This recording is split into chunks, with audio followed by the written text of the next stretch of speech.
Praise the lord. మన ప్రభువును రక్షకులను యేసుక్రీస్తు నామానికి మహిమ కలుగునుగాక.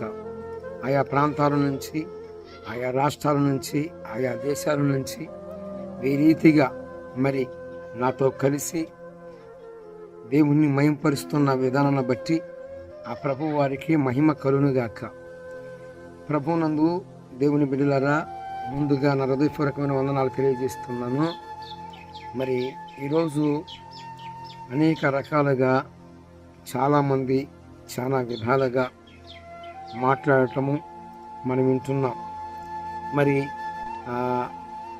ఆదివారము ఆరాధన చేయాలా, శనివారము ఆరాధన చేయాలా అనేది చాలామందిలో ఒక ఏంటంటే, రోజులన్నీ కూడా దేవుడు నిర్మించినవే, ఆదివారమే చేయాలని లేఖనములో కొత్త నిబంధన అంతా కూడా చాలా చోట్ల అనేక రెఫరెన్సులు తెలియజేసిన ఘట్టాలు మనం చూస్తాం.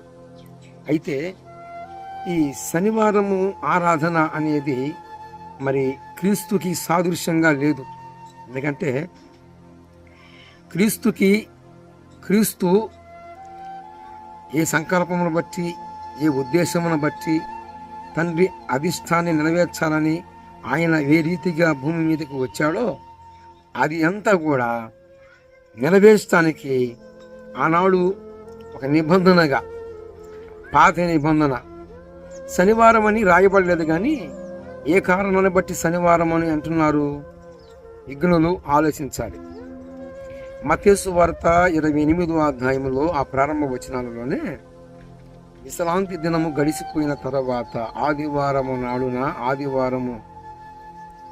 ఆదివారమున పునరుద్ధానం చెందాడు. ఆ పునరుద్ధాన శక్తిని మనము స్వతంత్రించుకోవడానికి మన కొరకు ఆ భగవంతుడు ఏం చేశాడు అంటే, పునరుద్ధాన శక్తితో మనకి ఆయన పునరుద్ధాన మహిమను మనకి ఇచ్చాడు. ఈ యొక్క కారణాన్ని బట్టి మనము ఆదివారమును ఏం చేస్తున్నాము? ఆదివారము ప్రత్యేకంగా మనము పునరుద్ధాన దినానికి సాదృశ్యంగా ఉంది కాబట్టి పునరుద్ధానము చెందింది ఆదివారం రోజునేనని మనకి ముందున్న భక్తులందరూ కూడా మనకు తెలియజేసిన ఆ యొక్క లేఖనాలను మనం చూసుకున్నట్లయితే, ప్రభువునందు దేవుని బిడ్డలారా, మనకి శనివారము ఆరాధన అనేది ఎంతవరకు కరెక్ట్ అయినది అని మనం చూసుకుంటే, పాత నిబంధన వరకు అంతవరకు అది కరెక్టే. కానీ క్రొత్త నిబంధనలో, అంటే పాత నిబంధనలో ఏం చేశారు? ఆ శనివారం విశ్రాంతి దినమున వ్యాపారాలు చేశారు. అనేక పరిస్థితులన్నీ కూడా ఆ విశ్రాంతి దినము రోజున మనం చూస్తాం. అయితే అసలు స్టార్టింగ్ ఎక్కడైంది? నిర్గమాకాండము 20వ అధ్యాయము 8వ వచనములో స్టార్టింగ్ అయింది. తర్వాత నిర్గమాకాండము 31వ అధ్యాయము మరి 16వ వచనములో మరలా స్టార్ట్. అంటే ఇది పాత నిబంధనలోనే యెషయా గ్రంథము 28వ అధ్యాయము మళ్ళీ 28వ వచనము, యెషయా గ్రంథము 40వ అధ్యాయము 28వ వచనములో మరలా మనం చూస్తాం. నెక్స్ట్ యెషయా 1వ అధ్యాయము 14వ వచనములో కూడా మనం చూస్తాం. తర్వాత ఆమోసు 8:5లో కూడా మనం చూస్తాం. తర్వాత హోషేయ 2వ అధ్యాయము 11వ వచనములో కూడా మనం చూస్తాం. తర్వాత ఇర్మీయా గ్రంథము 31:31లో కూడా మనం చూస్తాం. ఇది నెక్స్ట్ ఇంతవరకు పాత నిబంధన ఆధారాలు ఇంతవరకు నేను చెప్పింది. తర్వాత క్రొత్త నిబంధనలో ఆ పాత నిబంధనని దేవుడు కొట్టివేయడానికి రాలేదు, కానీ నెరవేర్పు చూపించాడు. ఆయన ఎందు నిమిత్తము భూమి మీదకి అందరి కోసము ఆయన మనందరి కోసము ప్రాణం పెట్టాడండి. ఆయన ప్రాణం పెట్టి పునరుద్ధానం చెందింది ఆదివారమున. ఈ ఆదివారం అనేది చాలా ప్రముఖమైన రోజుగా మనము చూస్తాం. ఎందుకంటే అపుస్తుల కార్యములు, ఇక కొత్త నిబంధన, ఆదివారం ఒకళ్ళు అంటున్నారు ఆదివారం చేయాలని ఎక్కడ బైబిల్ గ్రంథములో లేదు అంటున్నారు. అయితే వారి కళ్ళు తెరిపించడానికే అంటే రోజులన్నీ కూడా మంచి రోజులే. దేవుడు నిర్మించిన రోజులన్నీ కూడా మంచి రోజులే. ఏ రోజు కూడా తీసేసేది లేదు. ఇది వాస్తవం. అయితే ఇప్పుడు నేను చూపించిన రెఫరెన్స్లన్నీ కూడా పాత నిబంధన. నెక్స్ట్ క్రొత్త నిబంధనలో ఆయన అపొస్తలుల కార్యములు 20వ అధ్యాయము 7వ వచనము, మరి అపొస్తలుల కార్యములు 27వ అధ్యాయము 4వ వచనములోను, మరలా అపొస్తలుల కార్యములు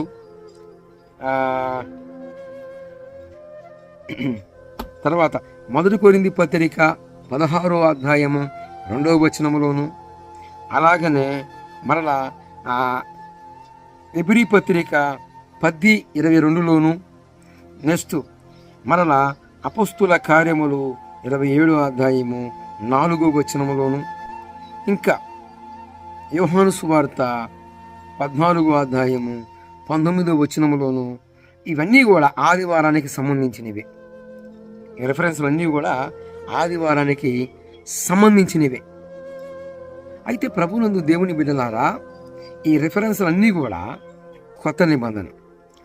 నేను ఇంతవరకు చదివినవి పాత నిబంధనలో చదివాను, క్రొత్త నిబంధనలో కూడా చదివాను. క్రొత్త నిబంధనలో ఎక్కువ ప్రాధాన్యత ఆదివారమునే. వారు అపొస్తలులు వారందరూ కూడా ప్రాధాన్యత ఆదివారమునే ఎక్కువ ప్రాధాన్యత ఇచ్చారు.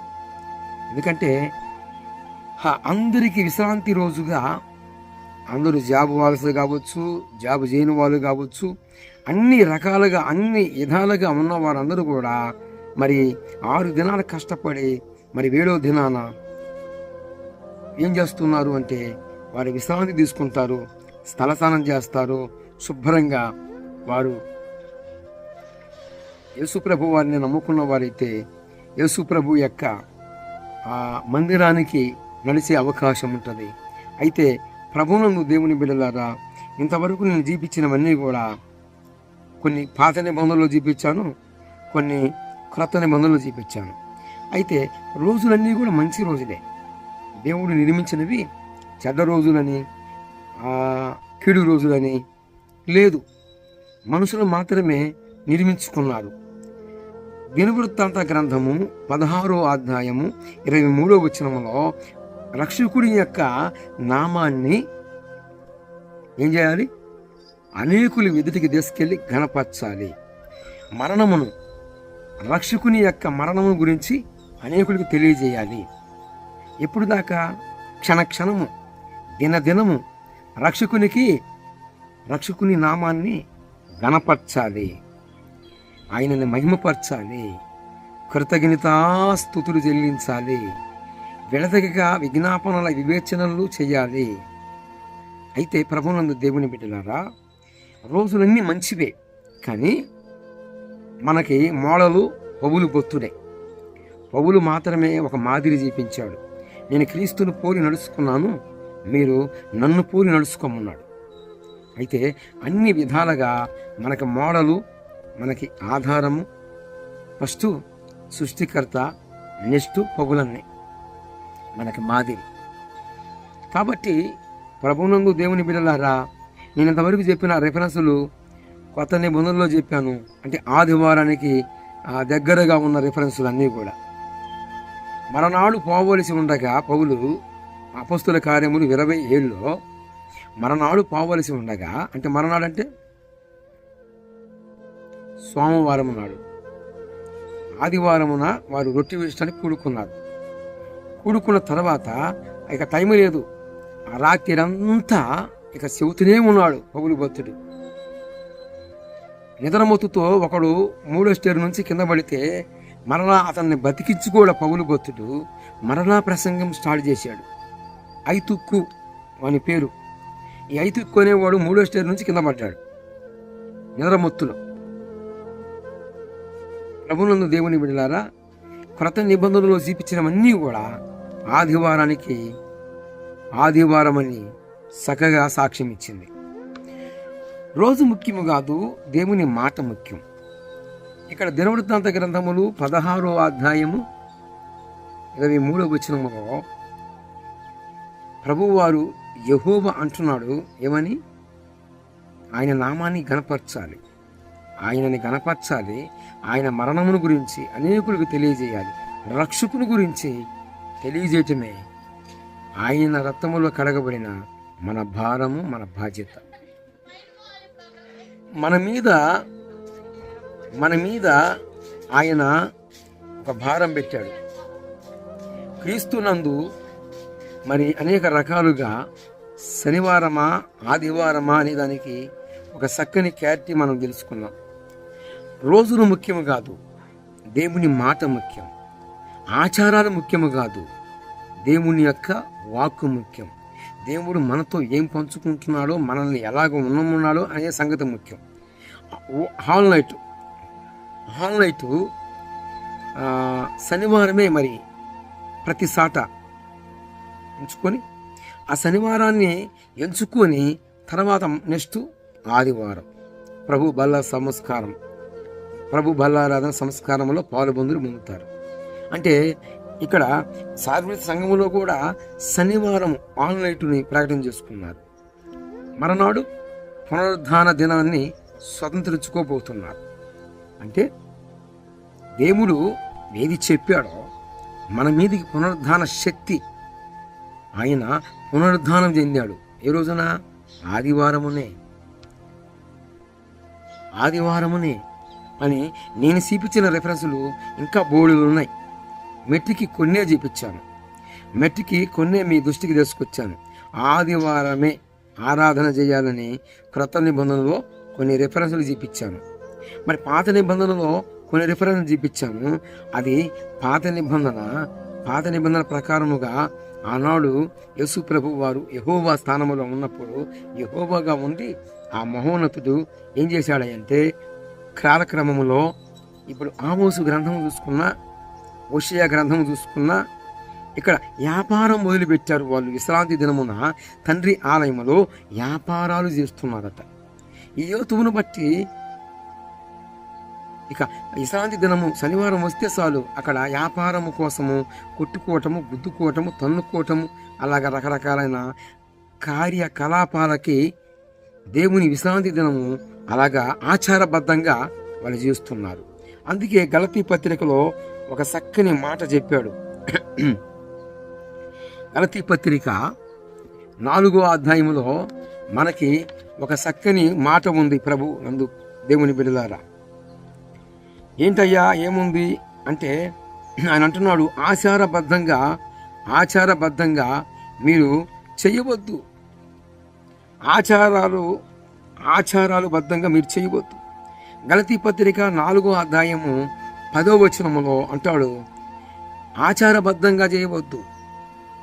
అది ఆచారము అంటే దేవుడు నిర్మించిన సృష్టిలో మనుషులు వారికి ఇష్టం వచ్చినట్లుగా మలుచుకున్నారు. కానీ మనకు ముందున్న భక్తులందరూ కూడా నానా విధాలుగా ఆదివారమును ఎందుకు నిర్మించారు అంటే పునరుద్ధాన శక్తికి సాదృశ్యంగా ఉంది. ఆదివారమున ప్రభువారు పునరుద్ధానం చెందాడు. పునరుద్ధానం చెంది మనకి పునరుద్ధాన శక్తిని మనకు అనుగ్రహించాడు. ఇంకా మనకు ముందున్న భక్తులు అపొస్తలులు అందరూ కూడా వారు ఆదివారమని రొట్టె విరిచారు. ఆదివారమున మేము రొట్టె విరచడానికి కూడుకున్నామని చక్కని సాక్ష్యాలు ఇచ్చారు. వారే మనకు మాదిరి కాబట్టి వారి బాటలోనే మనం నడవాలి.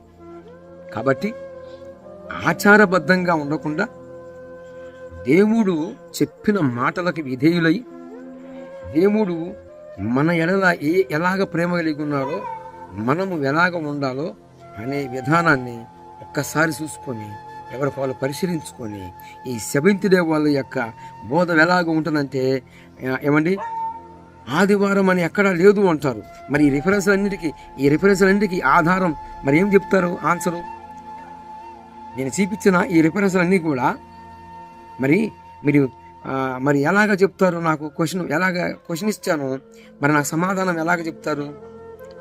ఏమండి, మరి వీటన్నిటికీ నేను చూపించిన క్రొత్త నిబంధనలో మత్తయి సువార్త కావచ్చు, యోహాను సువార్త కావచ్చు, ఏమండి మార్కు సువార్త కావచ్చు, లూకా కావచ్చు, ఏమండి నేను ఇప్పుడు చూపించిన రెఫరెన్స్ అన్నీ కూడా ఆదివారానికి చాలా దగ్గరగా ఉండటమే కాదు, అవన్నీ కూడా ఆదివారమున వారు చేశారు. ప్రభు బలారాధన సంస్కారంలో పాలుపంతులు పొందారు. మేము శనివారము పొందామని చెప్పలేదు పౌలు భక్తుడు, మేము శనివారము పొందామని చెప్పలా. ఏమండి, మేము ఆదివారమున కూడుకున్నాము. 1 కొరింథీ పత్రిక 16వ అధ్యాయం 2వ వచనం, నేను వచ్చినప్పుడు సంద ఆదివారమున పోగు చేయండి.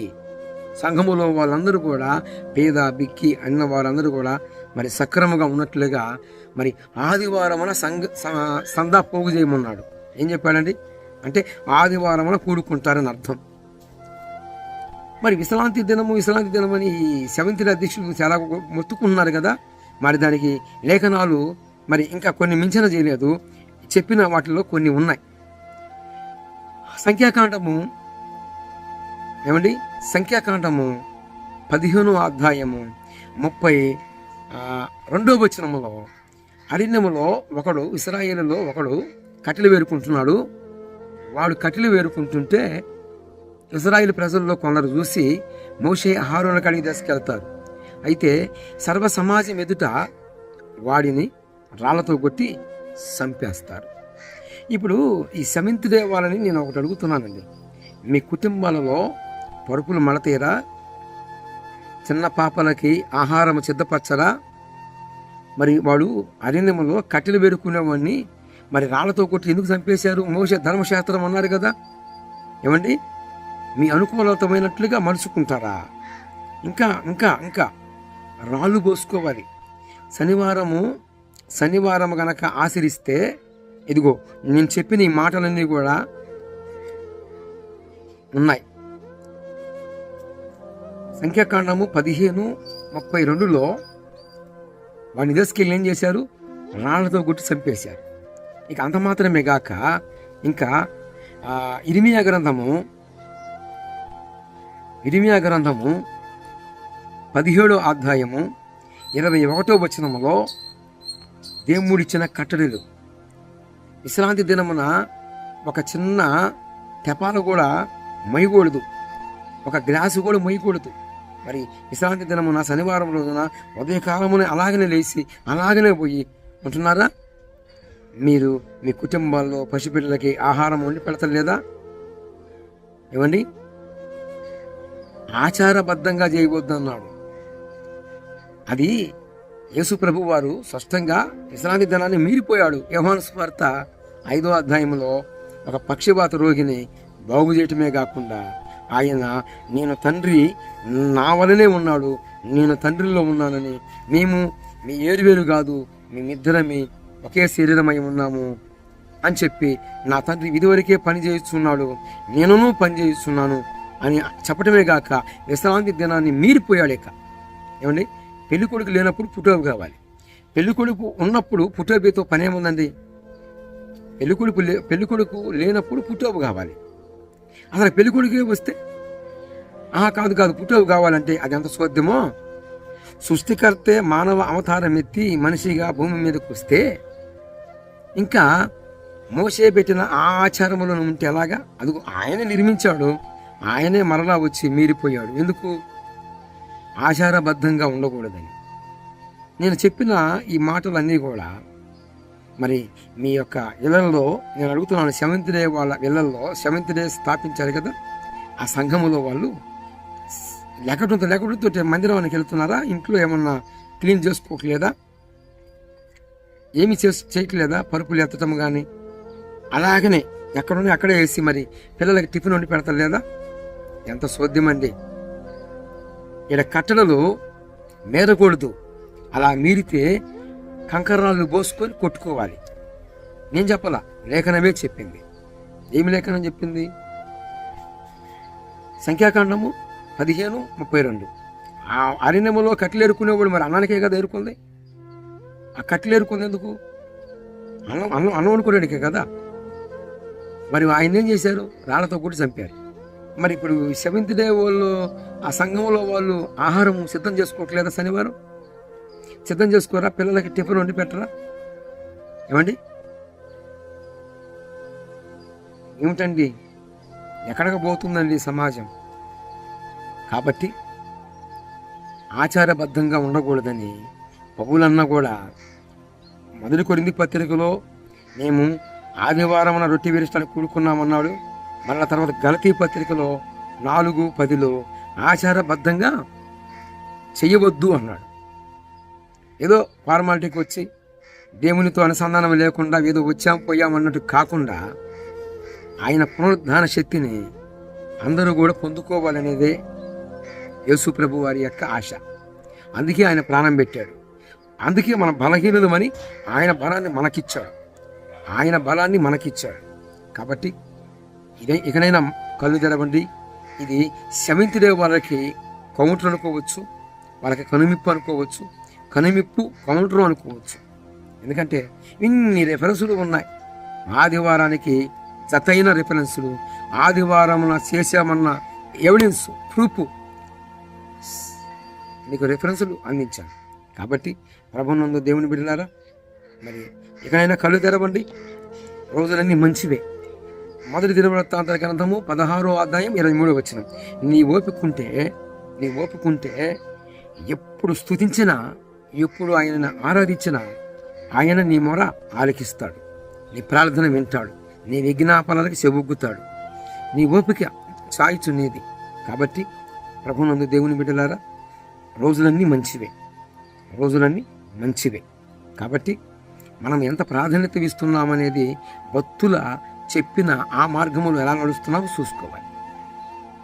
ప్రభునందు ఆత్మ చెప్పు సంగతులు చెవిగలిగిన వాడు వినుగాక.